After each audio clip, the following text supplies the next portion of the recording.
before we get into today's topic because YouTube has a little bit of a delay.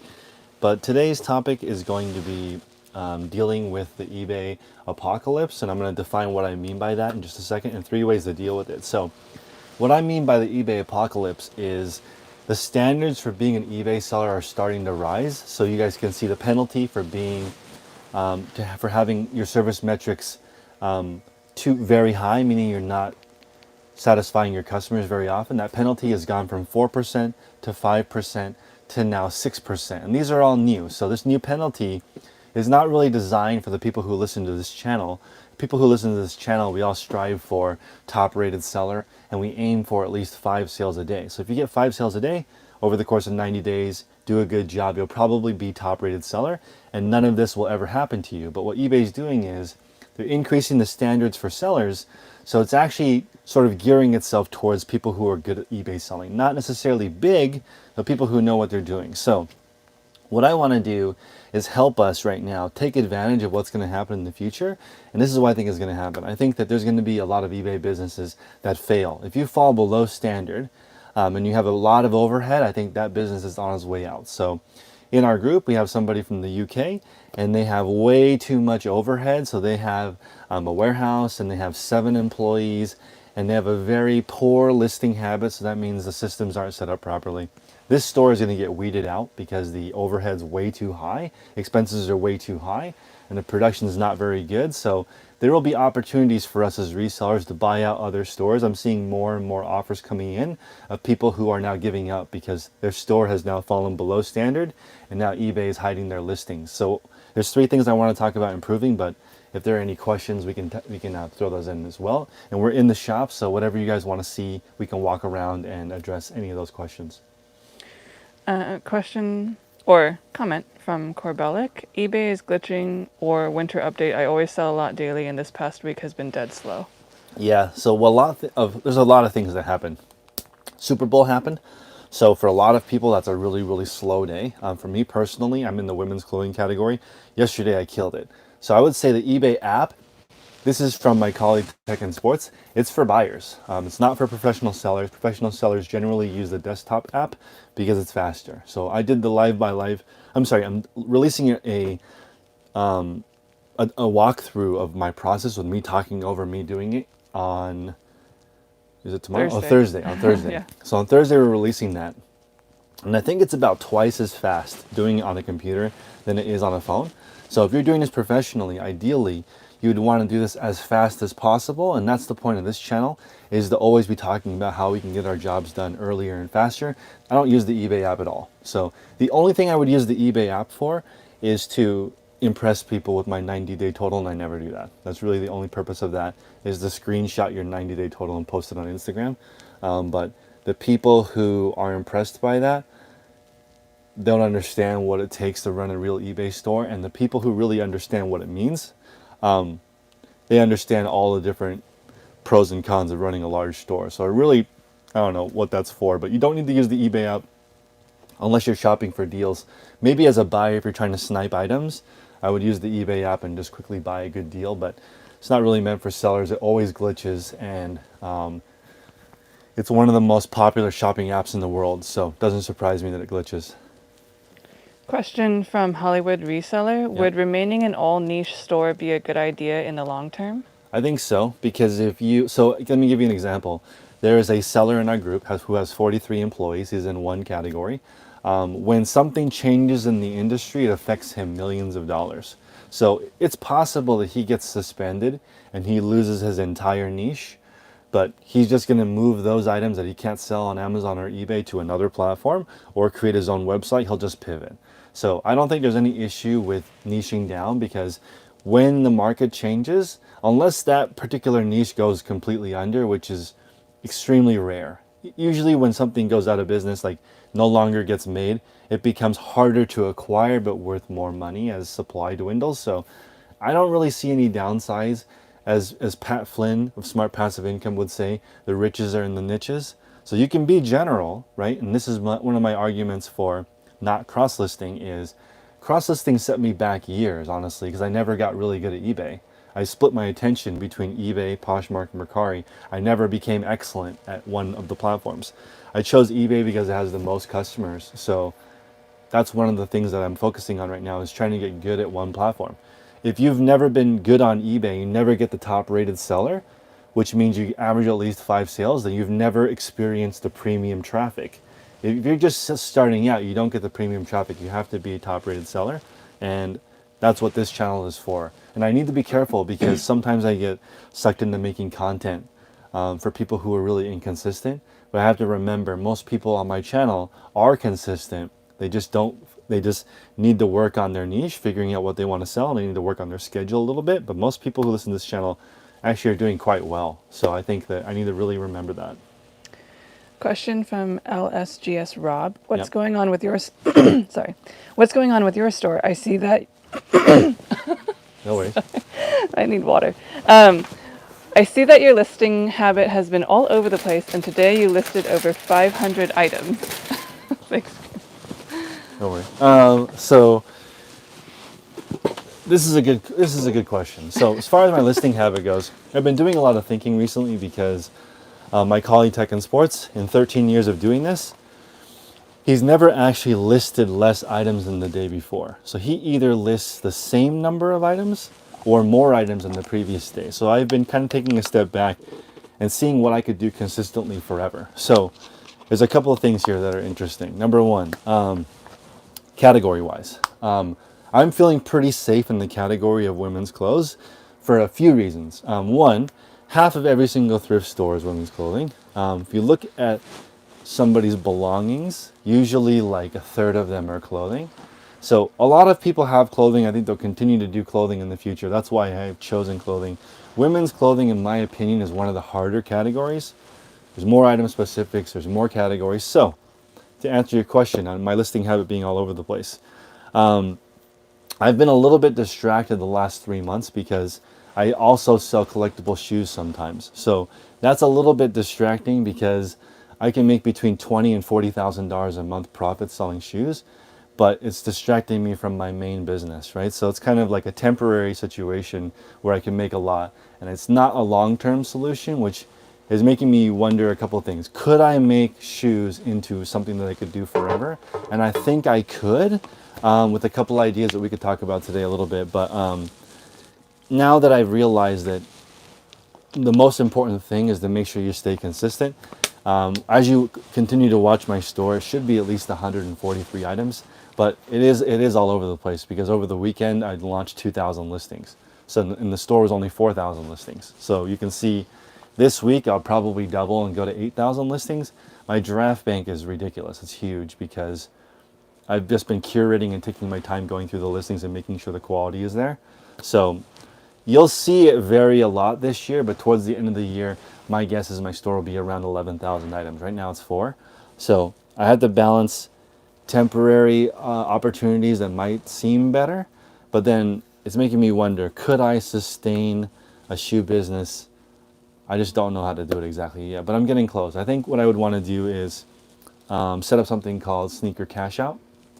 And once a month event, people come, I buy all the sneakers because this is something I noticed. So if you guys are watching for the first time, my name is Chris. I've been talking about eBay for a long time. And I want to mention this is something interesting that is not, unless you have this in your area. I have not seen a used shoe store ever, right? eBay is the only used shoe store, Poshmark or Mercari, online. In person, there are no brick and mortar used shoe stores for some reason, but there's like thousands of women's clothing stores that are pre-owned and new.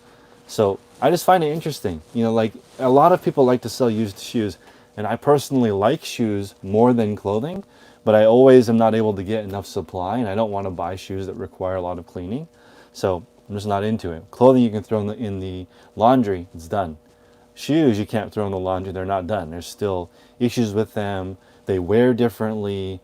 You can't just, if you put on a pair of pants or a shirt, that's pretty much, you know, if it's not a really tight fit, it's going to fit okay. So, and I think that's okay for a used experience, but shoes is such a variance in quality. I think I want to sell new shoes. So I'm thinking about making a sneaker business that's only new shoes, and that's one of the reasons why I haven't been consistent. And it's definitely been something I think about.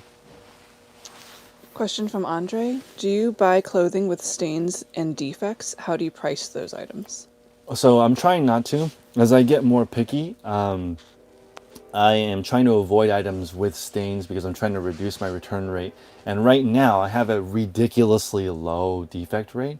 So I want to keep it that way. And I'm not in a hurry, because when I first started this video, the reason why I'm saying it's the eBay apocalypse is because eBay is cracking down on sellers with a lot of defects. They're not giving them traffic, and they're charging them more fees. I mean, that's as obvious as it gets. So I'm not in a hurry because I don't want a store with a lot of defects. So with stains, I put a green sticker on all of my items, and I price them maybe 50% of what I'm looking for on a non-damaged item, unless it's something where the damage might actually add to it. So this, I mean, I don't really sell vintage, although my vintage collection is growing. So I'm sort of saving up all my vintage right now so I can do one big release. But if this, vintage 49ers sweater had a stain on it, I think it would be fine, and it wouldn't sell for the same amount. But something brand new like a North Face vest, I think it would sell for 50% if there was a big wine stain on it. So it just depends on what it is.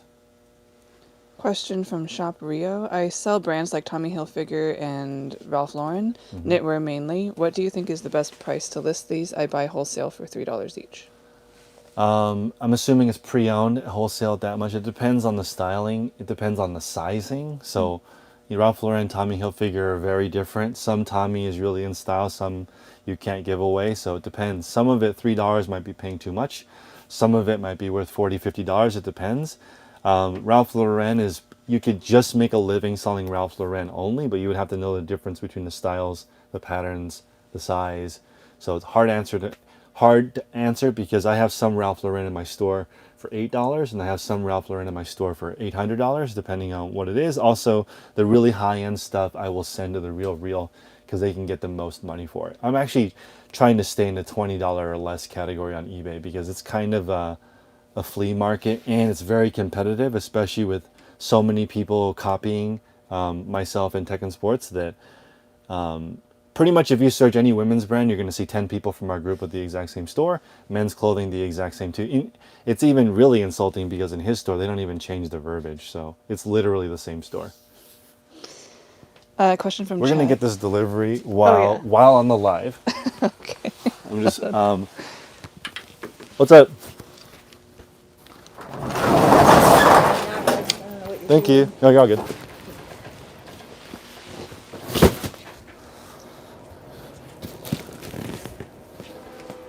Delivery time. How's your day? Very busy. Very How busy? about you guys? We're doing good. Good.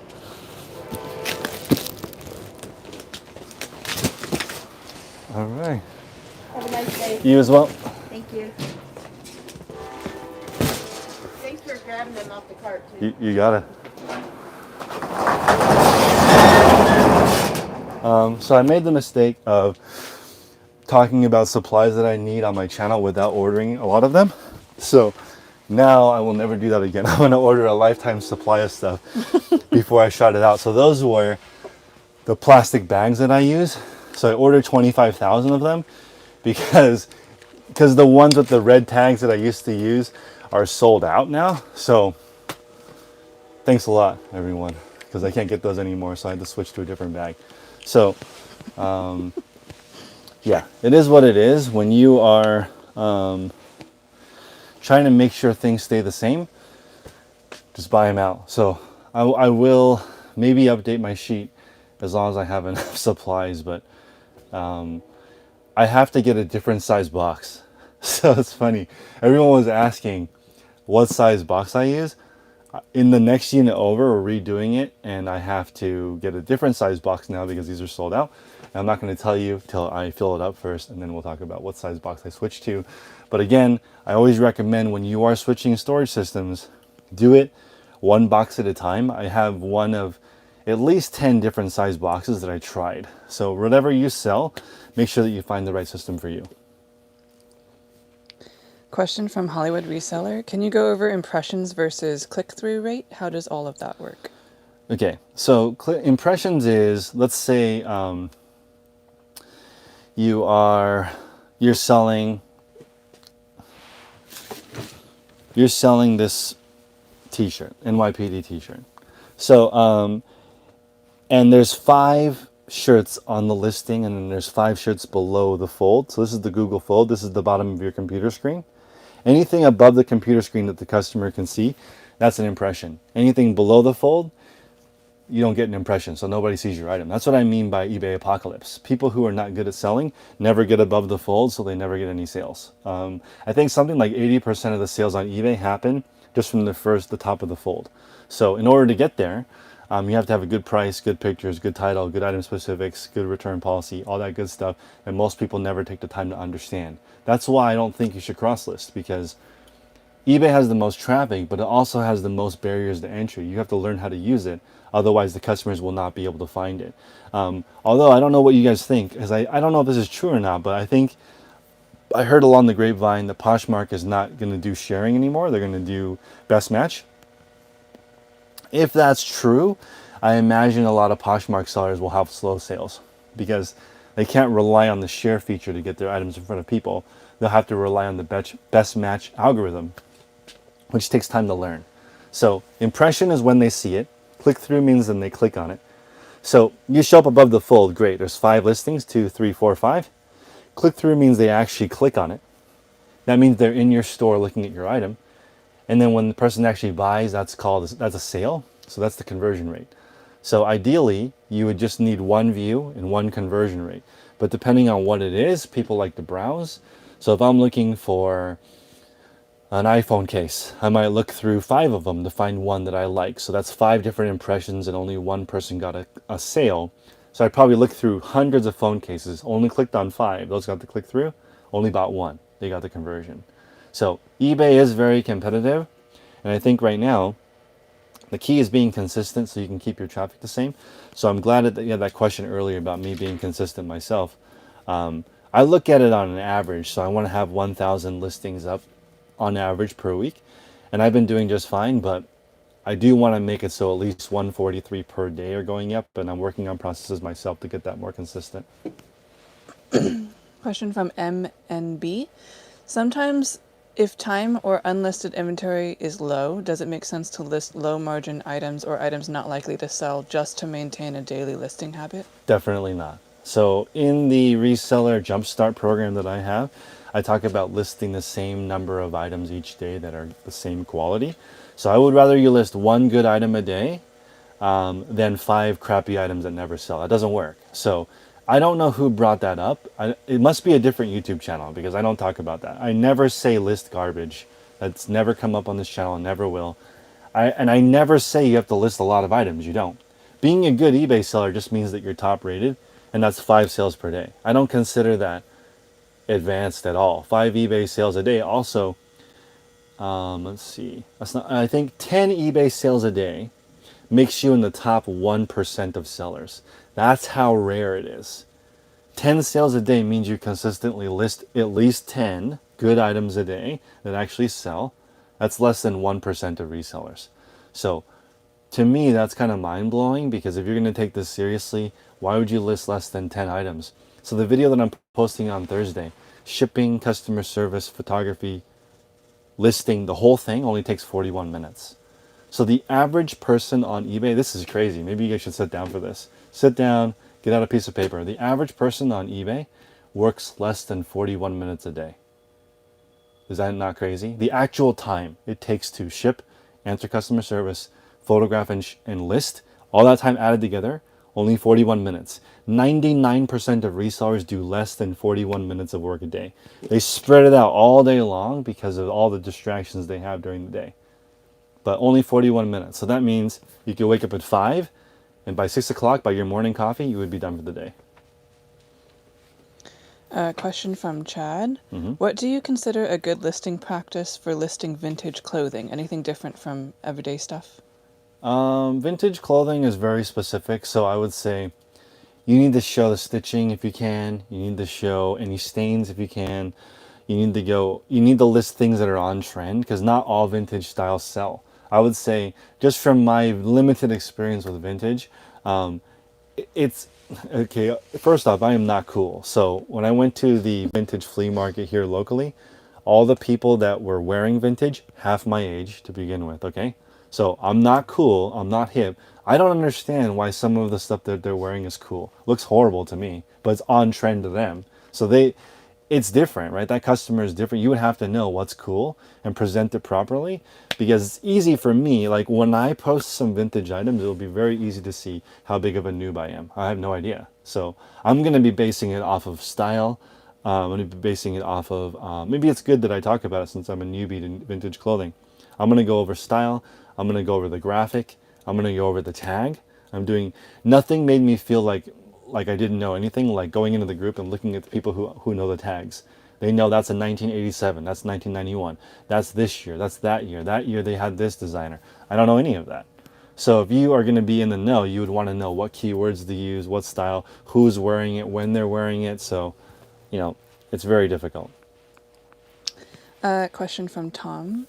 I have to rework my old listings because they're not listed correctly. Am Yeah. I better cutting my daily listing routine to rework the old listings? Yes, we cut your daily listing goal to 5 listings a day. And once you're at 5 listings a day, go back and repair your old listings. You can do what I did and just end the whole store and start over again. It doesn't take very long for you to have regular sales. I think at 100 items, you should have regular sales. So somebody just DM'd me yesterday. They have 100 items in their store.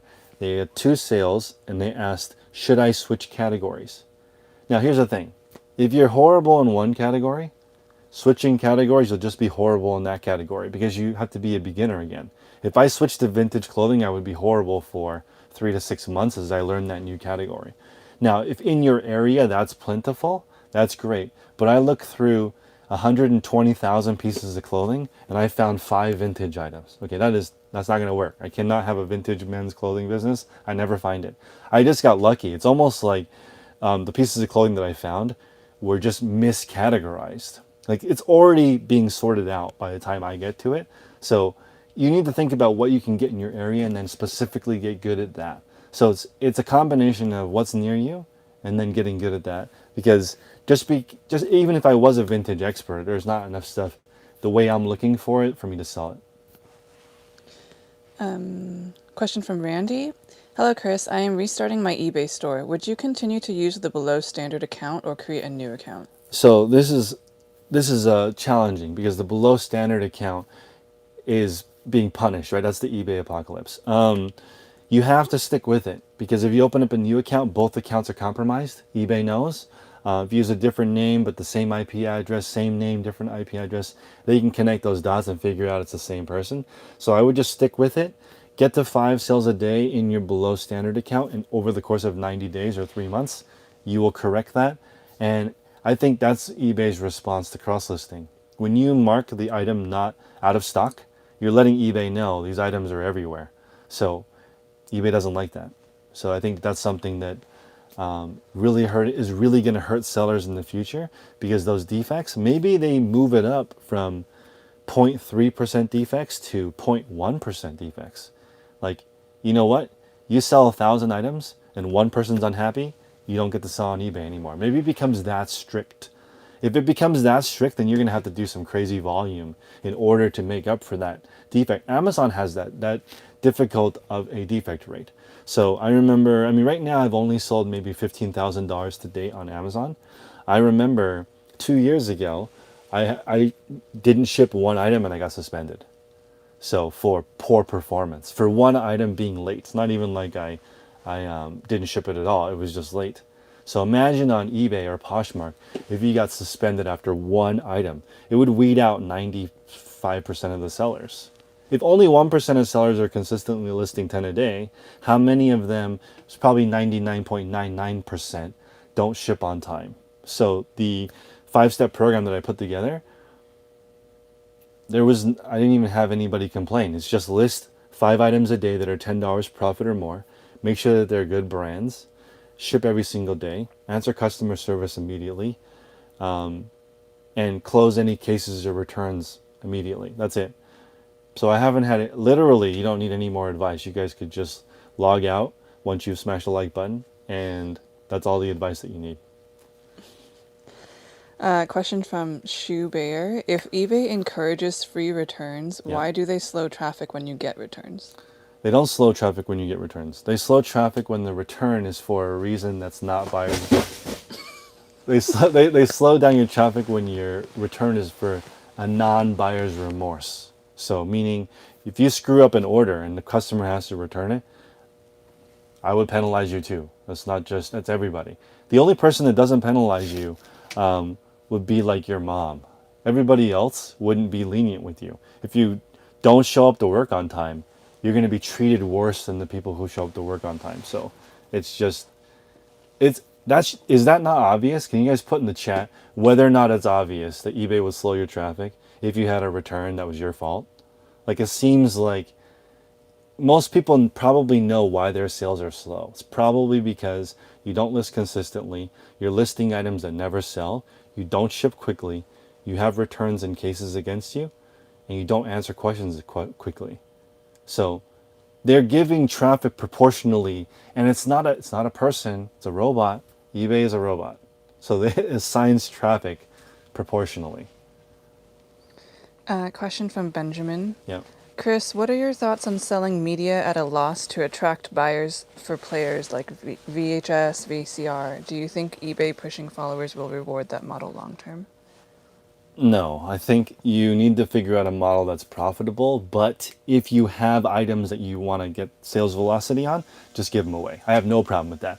But that can't be part of your business model. So if you're buying 100 items and the bottom 5 items suck, and they're like, let me give you an example. That's like the business book, Who Moved My Cheese, right? It sells for 1 penny.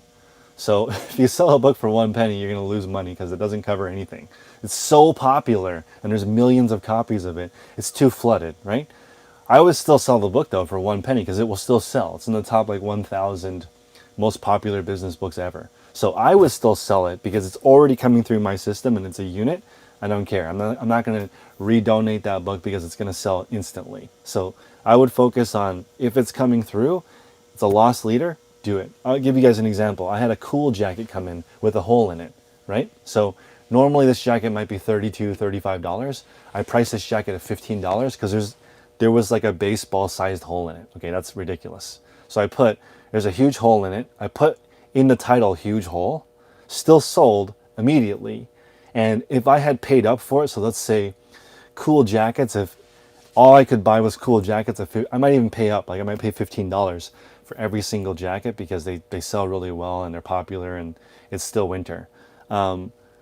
If in that lot of paying $15 for them, one of them had a hole in it and I had to sell it for 15 or 10 or $5, I would still do it in my normal course because I like that. But I don't like that as a strategy. Don't do that unless you have to.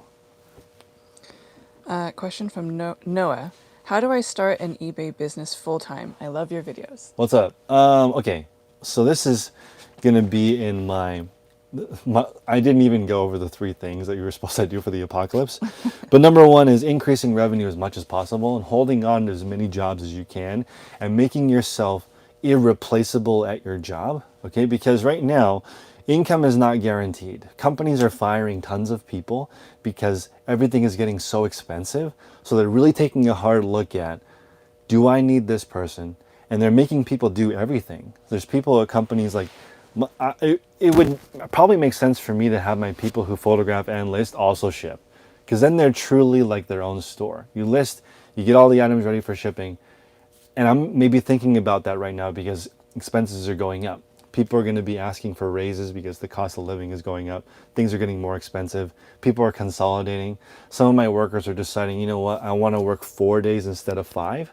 So I actually encourage the people working for me to have a side hustle. So I don't mind if you graduate from working for me to working for yourself. I know it's much more difficult than people think, but you may have to adjust. So instead of quitting your day job, I might switch and tell my boss, okay, this is what I would like to do. I would like to do more work for you and get paid the same or paid a little bit more. And I'm going to do it in 3 days instead of 5 days, right? So I'll do more work for you, but I need to get it done in 3 days so that I can make extra money on the side with my eBay business. That's how I would approach it because Starting an eBay business, it takes some time to learn how everything works. And when you're first starting, in the morning, there was a comment from Sam. In the beginning, it was taking him a long time to list. So it was taking him sometimes 10, 20, 30 minutes to do a listing, right? Now it only takes 2 minutes to do a listing. And he's switching from listing on the phone to listing on a computer, because on a computer, the longest it should take you to do a listing, this is controversial, but it's 90 seconds. So, next couple of weeks, I'm going to compare using List Perfectly, Vendoo, whatever companies people are using to cross list, and compare actual time. Let's use facts. Is listing on one platform actually better, right? I want to look at the math, but on paper, it looks like there's no way List Perfectly or Vendoo could win, because they're recommending you enter the items on their platform first and then shoot it out. And then this morning, a lady was saying she does her listing on eBay first, then pulls it in the List Perfectly, and then posts it on Poshmark and Mercari. And I'm thinking to myself, there's no way in hell I would do that. You're already on eBay. You've already done the listing. Now you're going to pull it off on the List Perfectly and push it out. And the argument is, well, I don't have any money. I want to just spread my eggs as wide as possible. And I'm thinking to myself, List Perfectly costs $70 per month. That's $840. $840 is a lot of money for inventory. Just do $840 on one platform and you'll be fine. And here's the thing. If you list on one platform, are people listing and not expecting it to sell? I'm expecting it to sell on that platform. I don't need more than one platform. One platform is enough, because there's also the time of delisting. Now, I've heard both Vendoo and List Perfectly have manual delist, meaning you can mark it sold and it will end it on all the other platforms. That's still an extra step for me. I don't want to log in the List Perfectly and end my listing and search for it. That's too many steps. I'd rather it just sell and that's it. If it sells on Mercari and you have it listed on eBay, now you need to tell eBay that the listing is no longer available for sale. We don't have any proof inside of the group, but again, it feels like eBay wouldn't like that. Question from James. Do men's clothing have a better return rate than women's return rate? Much lower. Men's clothing doesn't have to fit as tightly. So obviously, for a guy, sometimes large, extra large looks the same. But for women are all different sizes. So I imagine buying clothing is very challenging online. So my wife, she probably returns a third of the clothing because it doesn't fit right. And I don't think that that's uncommon. I mean, you can let me know in the chat what you guys think, male or female, who has more returns. But I imagine women's clothing has a higher rate of return because of it's more form-fitting. Question from Papercraft Sculpture. I just started on eBay. I have a couple sales. How do I get them to leave me a rating, or how can I let them know? So only about a quarter or less of your customers will leave a rating, especially if they're repeat buyers. For me, repeat buyers don't usually leave feedback, and I only leave feedback if they leave feedback. So for me, no feedback is good feedback. I don't want them to leave me a review. I think it only really matters until you get to 100 feedback. After 100 feedback, I think a lot less scams reach out to you. There's a lot less problems on the platform once you reach 100 feedback. So that's where I would aim. And the best thing you can do is just provide a good customer experience. You can include a thank you card. I used to do that. I no longer include the thank you card, but I should add that back in because I think it's a better experience for the customer. And now that eBay is saying, right when you buy an item, do you want to favorite this seller? If I had that plus the thank you card, I think it would increase my positive feedback. But now I'm taking feedback a lot more seriously. Before, I wasn't really worried about it because negative feedback did not affect my sales at all. And I still don't think it affects my sales that much. But I will strive to have 100% positive feedback in the next year.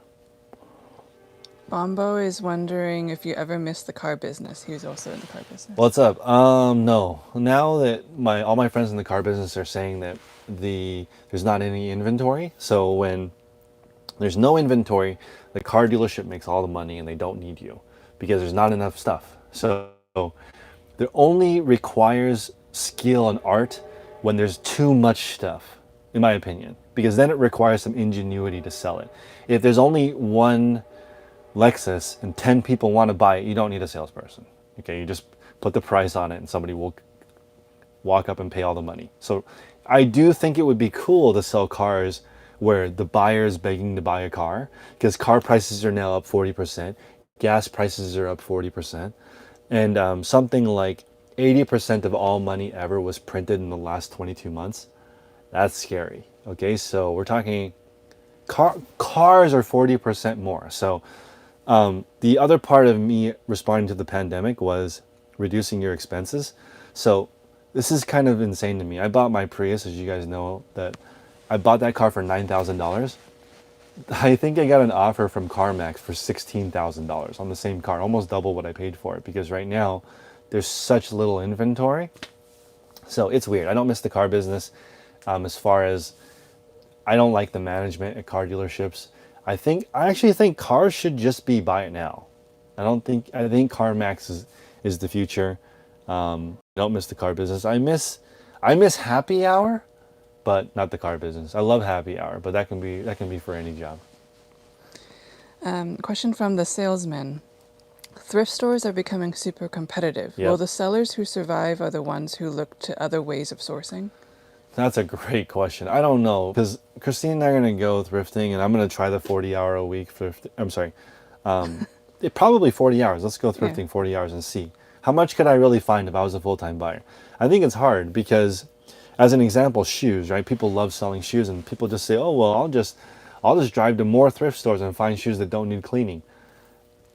We went to the thrift store, and there was a few tennis shoes, like actual tennis shoes, Yonex. They were $25 each. The thrift store is not stupid. Like if there's shoes that are like brand new, they're going to charge up for them. So I don't know if I want to pay $25 on average for used shoes. I don't know. And then I don't know if I want to sit at home with a toothbrush and clean shoes. So I'm torn because I love shoes, but there's no used shoe stores in brick and mortar, like I said earlier in the video, and I think that is odd to me. There's used everything else. There's been a few questions from different people about how long you wait until you delist and donate an item. Never. So I've been a little bit, not greedy, but like I will wait for all the money. So I think one of the things that people forget is they forget to list consistently. If you list consistently, you'll always have sales. So I can wait several years for my items to sell. The delist, relist, let's just talk about seasonality for just a moment. Maybe 1 year, because we're talking about going through all the seasons. Right now, it's cold somewhere, it's hot somewhere. So if you wait 1 year, you'll go through all the seasons in all your different area. Also, the eBay rankings also depend on your location. So this is something interesting. My colleague, Tech and Sports, he sells a lot of vintage clothing. In Florida, they call it Heaven's Waiting Room. What do they call it? A lot of old people there, right? So there's more vintage stuff there. The vintage community is more interesting there. Maybe one of the reasons he's so successful is because he's the biggest store of vintage clothing, and proximity-wise, all the people that are buying might be near him. They might be in the southeast part of the United States. I don't know. That being said, where I'm at, right, there's a lot of career-oriented people. Maybe I'm in the perfect spot to sell women's career clothing because I'm in that hot spot, right? So it depends. I think it is interesting thinking about where you are proximity-wise and how that affects your store. Oh, and then the delist, relist, never. I think that's a waste of time. Just list it correctly the first time. And I know there are some programs out there that say, like the Poshmark 30-minute method, you can just list 3 items and then delist, relist every day. There's your 3-item goal. You don't even need to find new items. You never need to go thrifting. Just delist and relist the same 3 items every single day. Twice a day, if you really want to go that far. I don't know. Like, I think that list more items and everything will take care of itself, but maybe the new method should be 5 times a day, relist and list the same item. You get the new listing boost 5 times a day. Question from AO Rhino. Yep. If I sell something for a loss, how do I document that on a spreadsheet during tax time? Okay, it's complicated, and I'm not a CPA, and I don't want to go to jail. But I will tell you, the way I account for cost of goods is upfront. So when I pay $100 for a lot of clothing, I've already accounted my expense of $100. So I'm not doing a cost of goods sold when it's sold, I'm doing it upfront. So that means every single item, win or lose, it doesn't matter because I've already accounted for the cost in the beginning. So here's an example. The $100 items for $100, I paid $1 a piece, let's say. I sell one item for $10, that's $9 profit, right? I sell one item for 0, throw it away. I'll lose $1. I'm not going to do that as two separate transactions. How I'm going to account for is $10 revenue, right? Subtract the average, which is $1 each, which is 2. Leave myself with $8. That's how I would account for taxes. Total revenue, in this case with two transactions, I collected $10, and the two items cost me $2. So I wouldn't record it as one $9 profit and one negative $1 profit. I just record it as one transaction. Let's see. Question from Riley Brock. Yep. So I've gotten my first 2 negative feedbacks within the past week and it's really hurting my sales. I refunded the buyers and requested a revision. What can I do to get sales back to where they were? If you have free returns, which I recommend, and they open up a case and they return the item, the feedback will automatically fall off. So that's why I recommend free returns, because eBay will protect you if people return the item. Now, beg, that's the only other thing I can think of. Like, tell the person, I'm really sorry, I'm new to eBay, I screwed up. Please give me the opportunity to earn your feedback again. What can I do? I've already given you a refund. I'm sorry. Maybe give you a 50% off coupon to the rest of my store. Maybe I can send you a $5 gift card from Starbucks. What can I do? Because I'm really trying to make myself an elite player on eBay.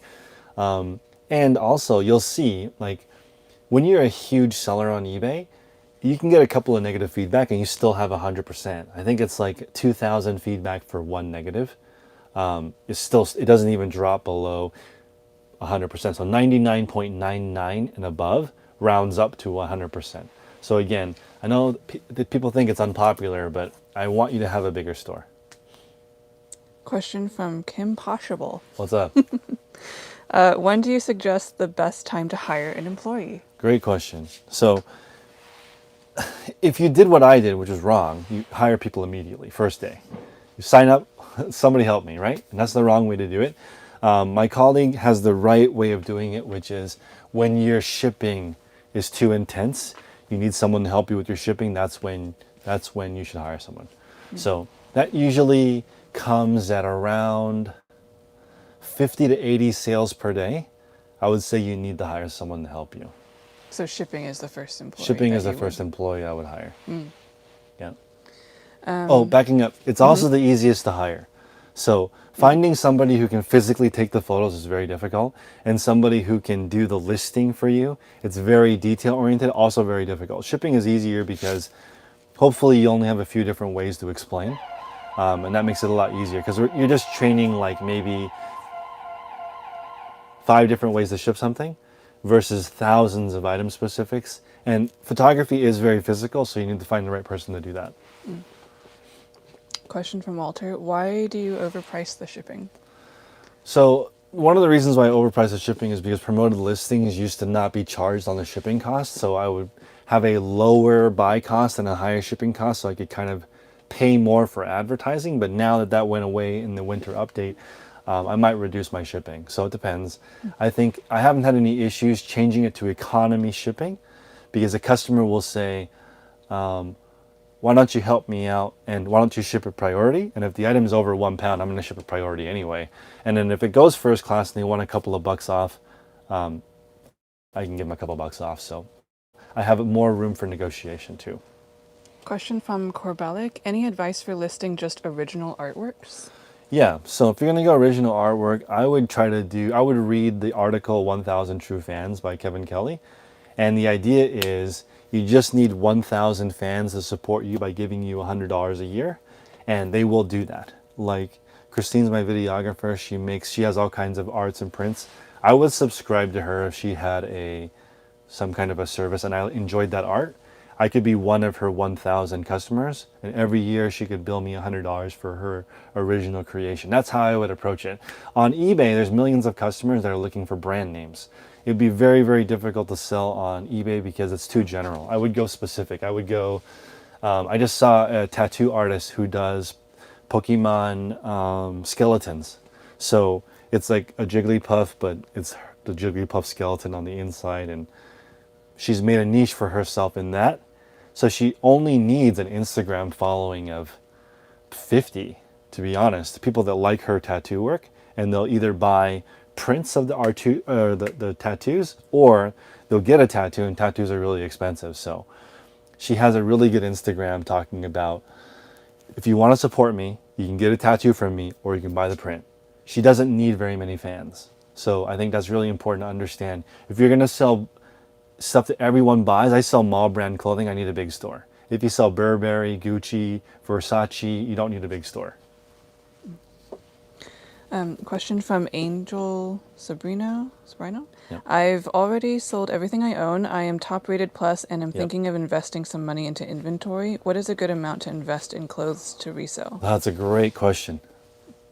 $100 or less. Hardly any. If you don't do what I did and go out and buy a bulk purchase, please don't do that. Go out first and develop an eye or a feel for what you want to sell. Great job following the advice, getting the top rated plus, selling all the stuff that you own first. Now you need to figure out what's in your area. So in our group, we actually go over that. That's probably maybe the best plug for our group is go into the group, ask, how can I find items in my area? People will guide you through that process in the different calls and you'll be able to figure out what is specific to your area. I call it an unfair advantage, but somebody corrected me and said it's just a regular advantage, not really unfair. Like I live in an area where there's a lot of business people, there's a lot of business clothing. It's not really unfair because other people could come here. So it is what it is. Question from Candy. Is Yep. there a video about determining whether or not an item is a good choice? No, but that's a good exercise. So I think the main thing for is it a good choice is look at it from your customer's perspective. So if you're going to sell Chanel, I think women want it so desperately bad, they'll buy counterfeit, they'll buy ones with lipstick all across the one end of it, they'll buy ones that are water damaged. They want any kind of thing related to Chanel because it's so popular, it's so iconic, it's such a status symbol, right? But if you are getting a Kate Spade wallet, it can't have that kind of damage because the customer won't pay for that because the Kate Spade brand is like $200 to $500 for, let's say, a wristlet, right? You can't sell that for 80 if there's a huge stain or spot or problem with it or tear on it. It's not worth anything. But Chanel, in any condition, is still worth money. So it depends on the brand. And then be careful. What I recommend maybe is an easy checklist would be stains, tears, discolorations, stretch.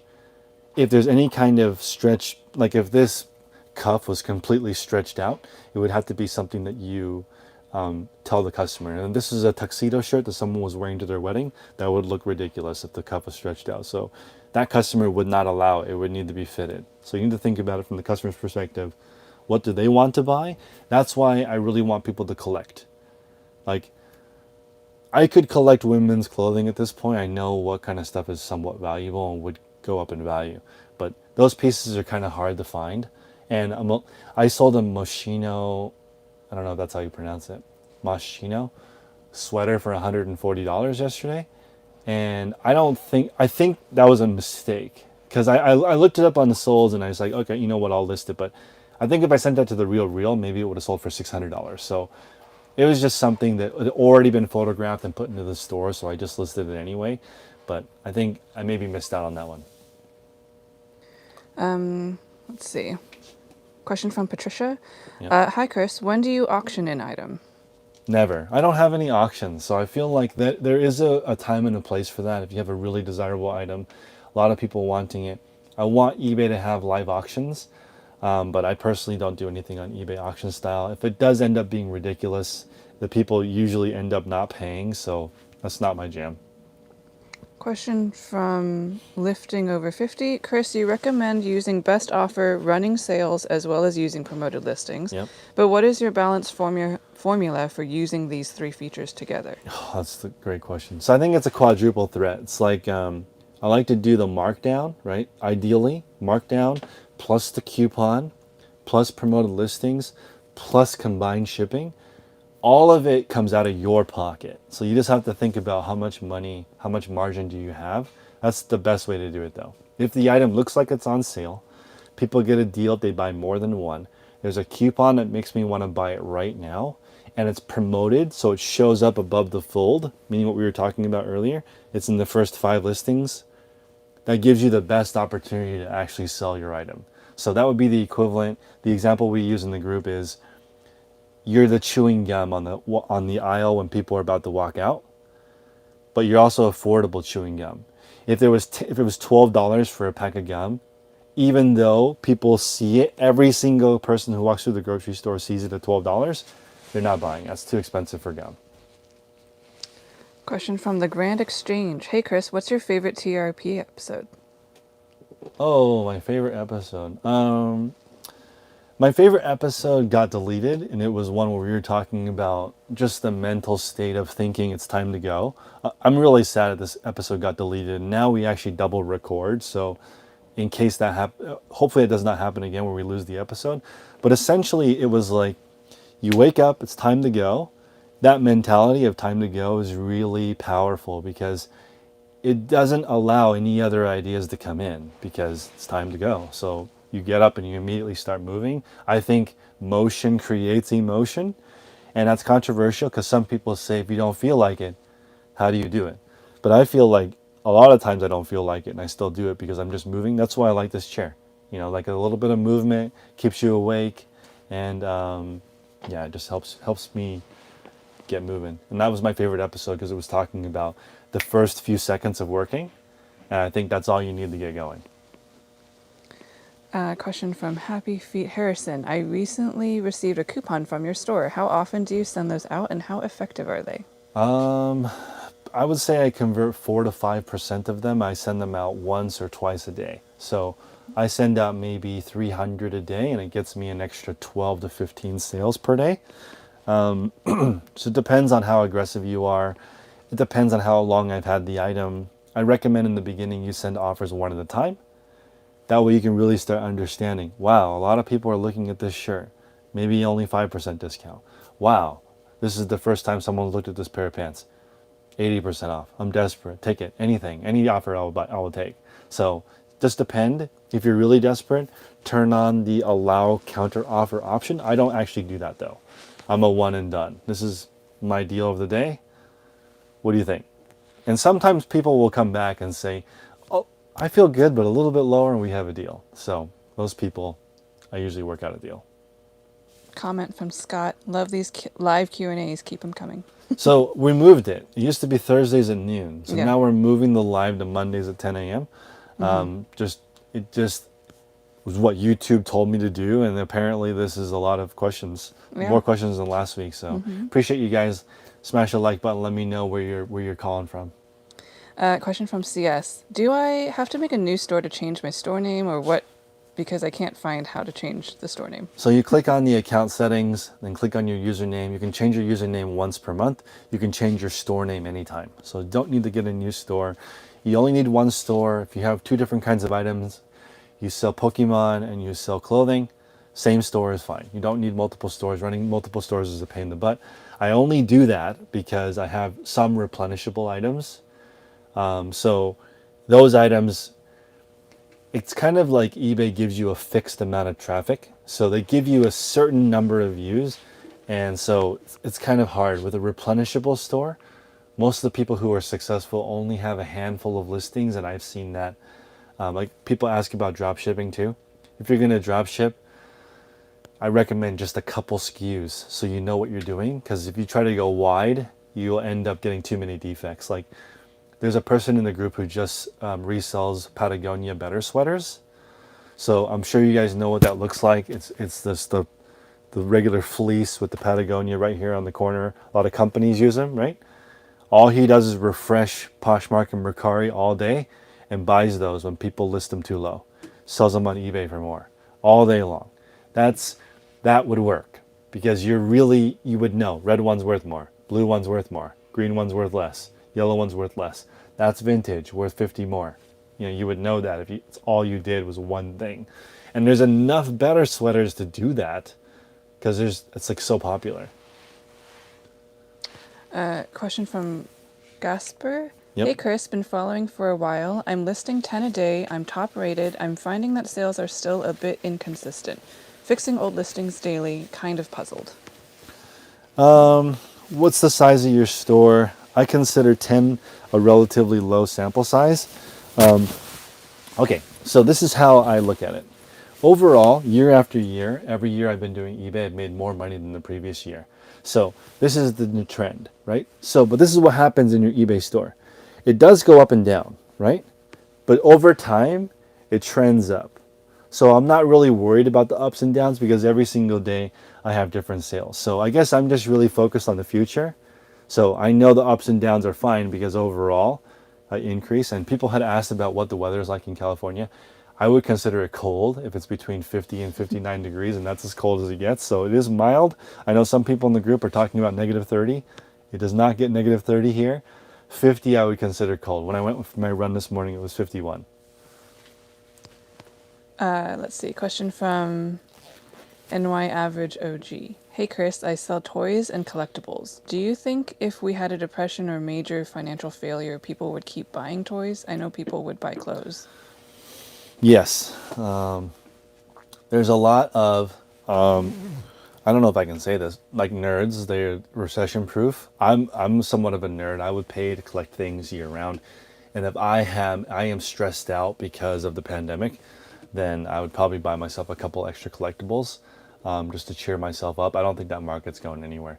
Maybe for the super high dollar ones, those ones would be, I would be a little bit worried, but usually people who are doing really well do better during recessions because they have more buying power. That's another thing I want people to do right now is reduce all your expenses, make as much money as possible because there will be a depression eventually. And then you'll be able to buy up any repressed goods at that time. Question from Primal Project. How are you speedy with coat hanger when taking photos? It's slowing me down undoing buttons. Let's see.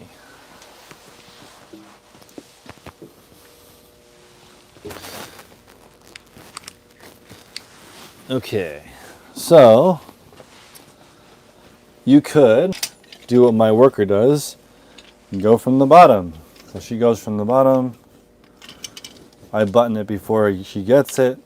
She puts it up, takes the pictures, reaches under, takes the hanger out. Next item. So that should be relatively easy. We don't unbutton or button during the process.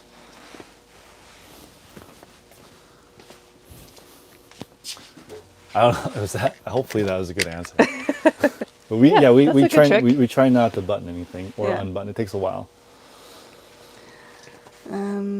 Let's see. Back to your questions. From Tax Shack, Tom Curry. What's up, Tom? Question. I see on your store that you are starting to use plain white backgrounds. Are you going back to this? I'm not. I actually just bought out a store that failed. So I transferred their listings over to my store, and some of their listings used to be white background. So I will be doing more of that in the future as more and more stores fail. Hopefully I can get in and scoop up a bunch of inventory, but I will never go back to white items, and I'm going to go in later, probably discount those items to get rid of them. Takes too long. Question from Owen. What's up, Chris? I run an eBay and Amazon business, and my day is pretty full, and it's hard to find time for the gym or family. Any tips? Oh yeah. So I think it's important. Like you have to do both. One of the reasons why I've been able to be so consistent is because I have a solid family life. I think that's important. You have to make sure to prioritize that. We do date night religiously. So I think that's really the key is making sure you understand what they need. So she wants a career too. So that's hard because that means we have to split all the housework. And I have 3 businesses. So 3 businesses, she wants to run a career, and we have an 11-month-old. She's almost 1 year old. So next month she'll be 1 year old. It's a lot, right? And we're also thinking about second kid, thinking about maybe trying to buy a house. So these kinds of things are really, really, really hard. My tip for balance is hard cutoffs. That's the only thing you can do. I take my daughter to daycare at the same time, pick her up at the same time. If I'm done early, I get to pick her up early. That's my reward. And I think that your partner has to be really, really on point with your expenses. You need to get together and figure out what's your budget. Our budget has gone from $4,400 together when we were a couple with no baby. Once the baby arrived, childcare, all the extra expenses went from $4,500 to $7,700.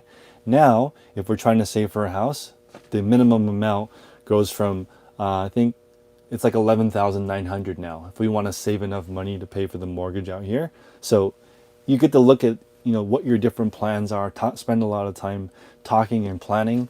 Hopefully, I like Gary Keller. He has this couple's guide to kicking ass or something, and I looked at it, and it's really smart.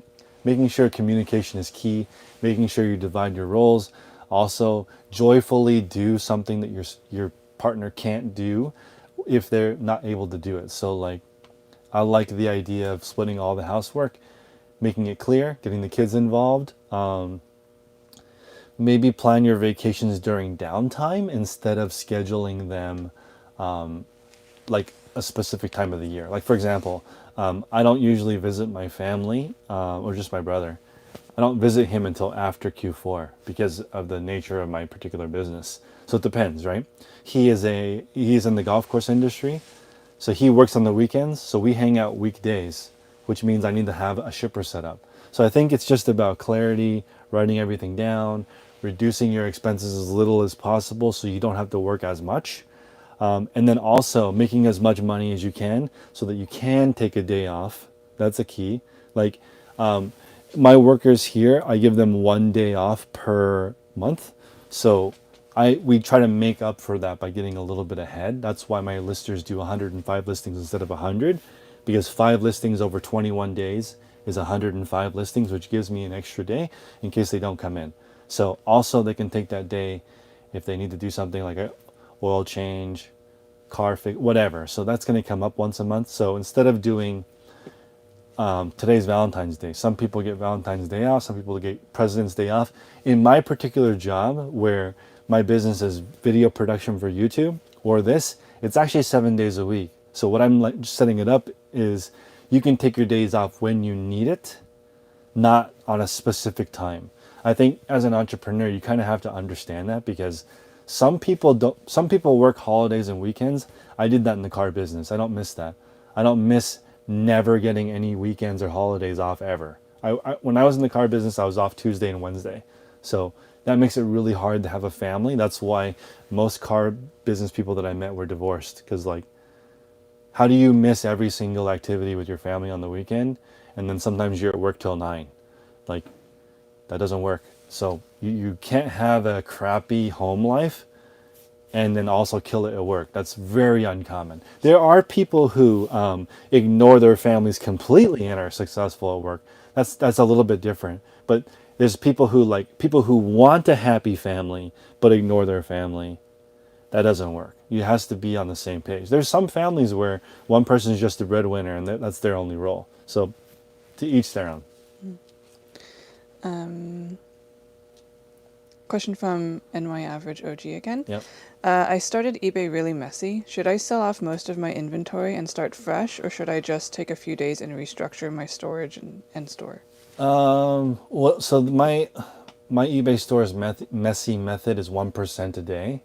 Over the course of 3 months, you fix your store, one section at a time. So don't worry about it. Fix 1% a day, daily listing habit. 3 months later, you'll be back to top rated plus. Everything will be organized. I'm really slow to make decisions now because I realize I want to do things forever. So you guys have watched me become a lot more consistent over the years too. I have way less squirrel. There's like pre-squirrel me and then after squirrel me. It's very different. If you've been watching this channel for a while, in 2017 when I started, that was every week was a different idea. So not so much these days.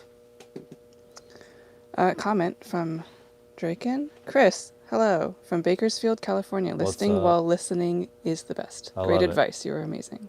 Thank you. I'm trying to be shipping background music. When you're just starting, you shouldn't be listening to anything. But after a while, once you get used to it, you can listen to it.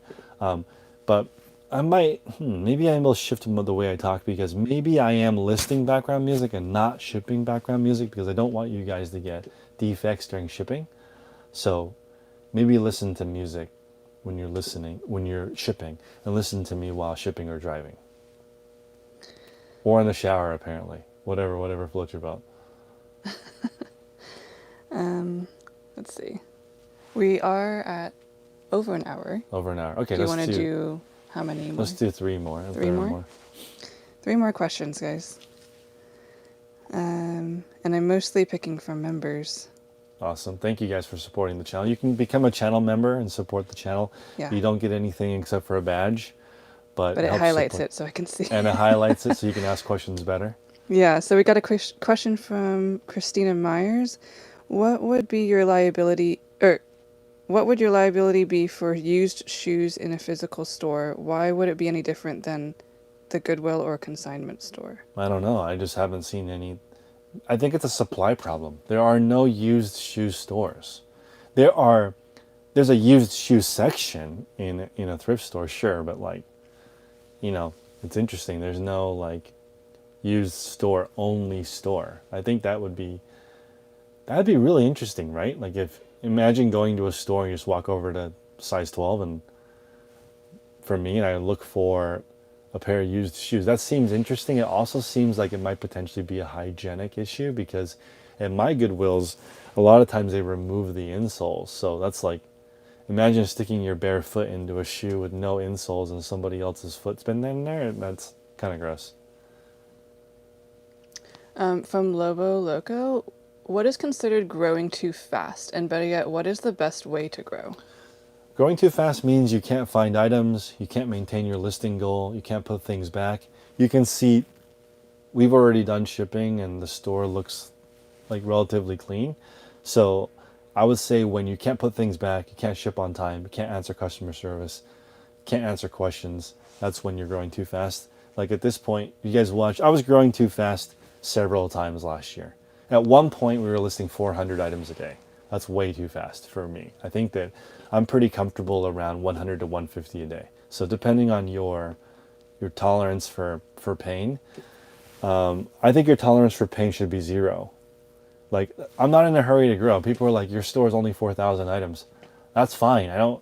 I don't need my store to be huge. It will grow over time now that I'm taking my time, but that's just weird to me that my store is only 4,000 items. That's fine for me. I only need 30 items to pay my bills, so I'm not in a huge hurry. I'm gonna make a bigger store because people like that, but I also realize that like slow growth means making sure I don't lose anything. I haven't lost an item in a long time, so I think that's been pretty amazing. And anybody can walk in here and ship for me, so that makes it nice that it's all modular. Growing too fast is just when your sell-through rate drops, and you start getting defects.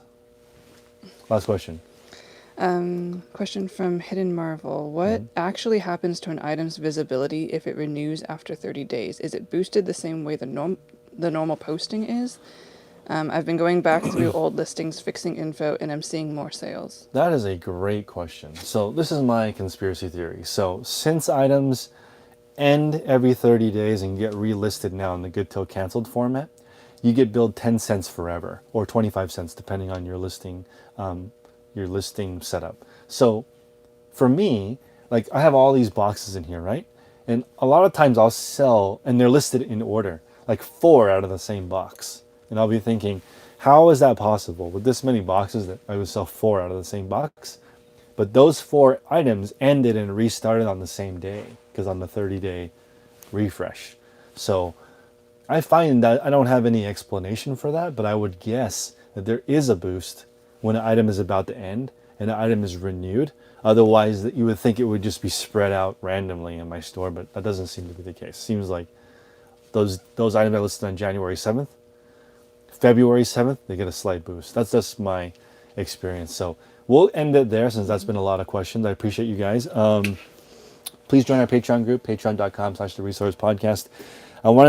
The 3 things I wanted you guys to do was reduce your expenses, increase your revenue, and try to think of ways to be more consistent. That's all there is to eBay. So appreciate you guys. Smash the like button. See you guys tomorrow. See you guys.